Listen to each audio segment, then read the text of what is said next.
Good morning, everyone.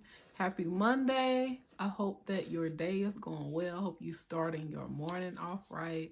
And I just pray to God that today's scripture just bless you and it helps you reflect and think about God.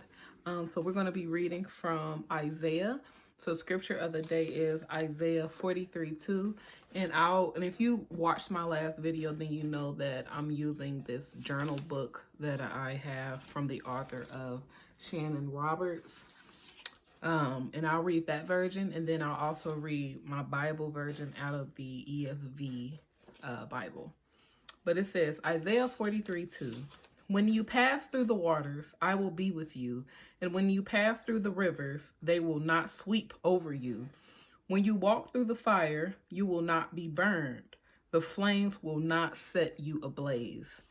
And then if I go to my Bible, the ESV version, it says, when you pass through the waters, I will be with you. And through the rivers, they shall not overwhelm you. When you walk through the fire, you shall not be burned, and the flame shall not consume you. So what does that mean? So even out of the context of this Bible, this was when God was speaking to the people of Israel, and they were rebellious people. But God still showed his grace and mercy towards them.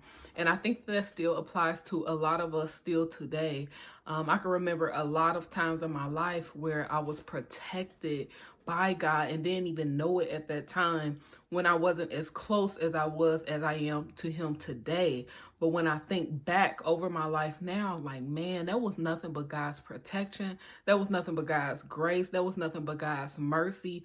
And sometimes a lot of us go throughout our day not even recognize that it has been God that has literally been keeping us the whole way. Like, a lot of us should be dead.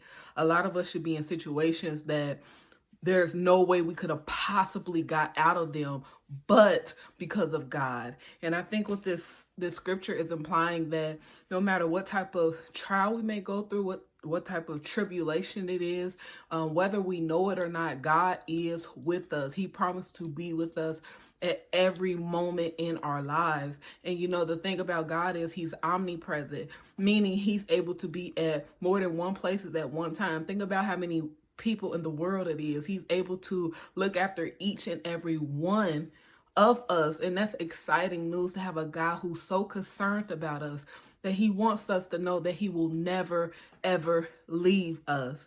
So I just want anyone who's watching or listening today, this morning, or whatever time that you see this video, that you reflect and think about those times where you knew it was nobody but the grace of God that has kept you out of certain situations, that has kept you from dangers, that has kept you from harm. You know, there's so many things that God has done for us that we don't take time to reflect and thank him for those things. So just take time to reflect and give God thanks for what he's doing in your life right now. Thank him for what he's protecting you from: relationships, wrongful jobs, being at the wrong time, being at the wrong places at the wrong time. God is so, so good. So take time to reflect on Isaiah 43:2. I pray that you all have a blessed, prosperous day, and I will see you next Monday. God bless.